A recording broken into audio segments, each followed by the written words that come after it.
Hoje começa um novo espaço, um novo ponto de encontro para quem acredita em valores sólidos, em coerência política e em um Brasil que pode e deve seguir um caminho diferente daquele que tentam empurrar para nós.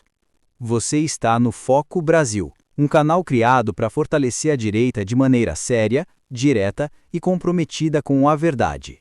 Este é o nosso primeiro vídeo, e ele já chega com um dos temas mais decisivos para o futuro político do país. O que muda para 2026 com Bolsonaro preso?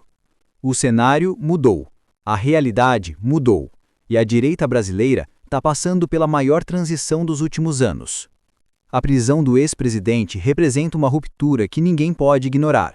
Quer admitam ou não, concordem ou não, o fato é que Bolsonaro se tornou ao longo de sua trajetória o maior símbolo de resistência ao sistema que o Brasil já teve desde a redemocratização.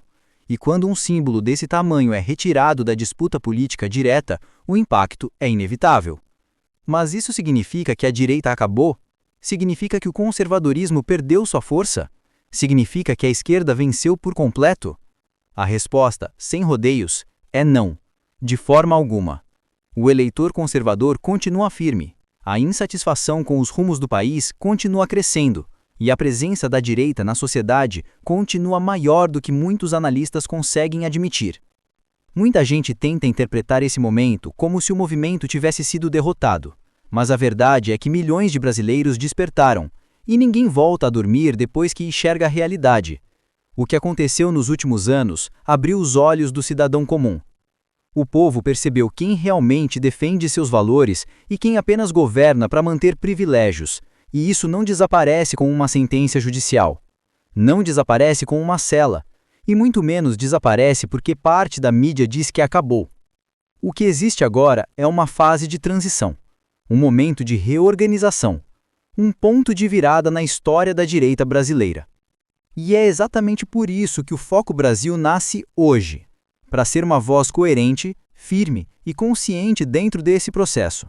Aqui nós vamos olhar para os fatos com honestidade, sem cair em sensacionalismo barato, sem seguir narrativas prontas e sem abandonar aquilo que milhões de pessoas acreditam. Agora, vamos ao centro da questão.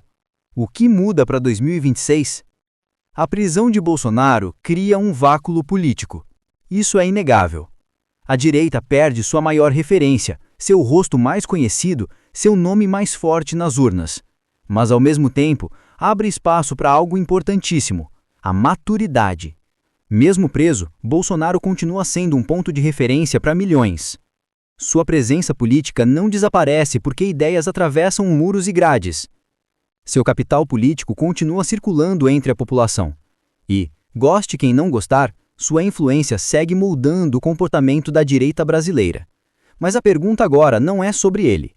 A pergunta é: quem vai carregar essa bandeira adiante? Quem vai liderar a direita em 2026? E como esse movimento vai se reorganizar diante do novo cenário? O risco da fragmentação é real, e esse é o perigo mais sério que a direita enfrenta neste momento. A divisão interna, as vaidades, os oportunistas políticos que aparecem quando sentem cheiro de espaço vago, os discursos mornos que tentam agradar todo mundo e acabam não representando ninguém, as negociações com o centrão que enfraquecem convicções.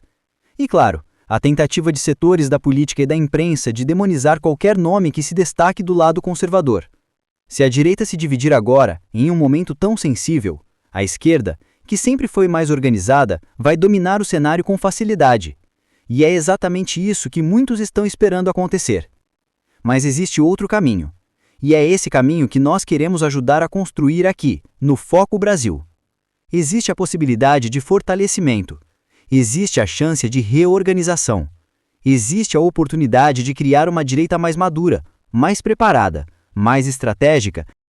A base conservadora está muito mais consciente do que estava anos atrás. As pessoas estudam mais política, pesquisam mais, comparam mais, enxergam melhor o jogo, e isso faz toda a diferença. Para que a direita cresça e chegue forte em 2026, alguns pontos precisam ser colocados como prioridades absolutas. Primeiro, liberdade individual. A direita precisa ser firme na defesa da liberdade de expressão, da liberdade econômica, da liberdade religiosa e da liberdade de opinião. Segundo, família. Esse sempre foi, e sempre será, o principal pilar do conservadorismo brasileiro. Terceiro, combate à corrupção. Sem seleções, sem exceções, sem medo de confrontar estruturas de poder. Quarto, ordem e segurança. O povo brasileiro está cansado da violência, da sensação de abandono e da falta de respeito às forças policiais. Quinto, Estado eficiente. Menos burocracia, menos gastos inúteis, menos privilégios. E, acima de tudo, sexto, respeito à vontade popular, porque a democracia só existe quando a voz do povo é realmente ouvida e respeitada. Esses valores não são negociáveis. Eles não pertencem a um indivíduo. Eles pertencem a milhões de brasileiros. E é por isso que o Foco Brasil está aqui, para defender esses princípios sem medo, sem hesitação e sem meias palavras, para fortalecer a direita com coerência, visão e coragem, para ser um espaço onde as ideias importam mais do que as narrativas. Um canal feito não para criar tumulto, mas para criar consciência. Não para atacar por atacar, mas para defender convicções. E não para seguir modismos, mas para olhar para o futuro do Brasil com seriedade. A prisão de Bolsonaro muda o jogo, mas não decide o jogo. Quem decide o futuro da direita e o futuro do Brasil é o povo que acredita em valores sólidos e não aceita ser empurrado para o silêncio. E é com você, que está assistindo agora, que queremos construir essa nova fase. Se você acredita que a direita precisa se fortalecer, se organizar e avançar com sabedoria, inscreva-se no canal, deixe seu comentário e compartilhe este vídeo, porque a partir de hoje, o Foco Brasil nasce com um compromisso: defender o Brasil acima de tudo. Obrigado por estar aqui.